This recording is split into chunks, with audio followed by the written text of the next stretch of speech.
Okay, now we have this kind of situation. Splitted stem looks like this. Actually, this one is in two branches. So I'm going to fell this in two steps. First, this part, maybe somewhere from here, and then this part, because the splitting is in this direction.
it went quite nice, and I had to change my plan.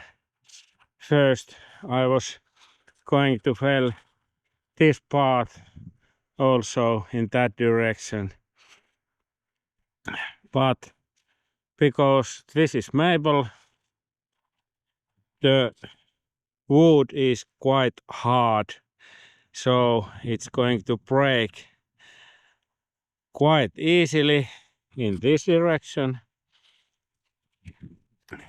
Despite that, it's hard to saw with the chainsaw, it breaks easily.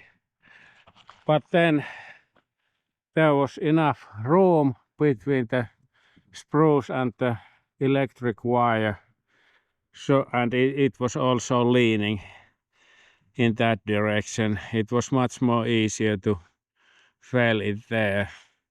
The only problem is because we are taking the trash away, we have to do double cleaning in the area. Also there could have been enough room, but there was a big branch on this side, so it was much more easier to fell there, and it went quite okay. So now we are just waiting the tractor to clean these.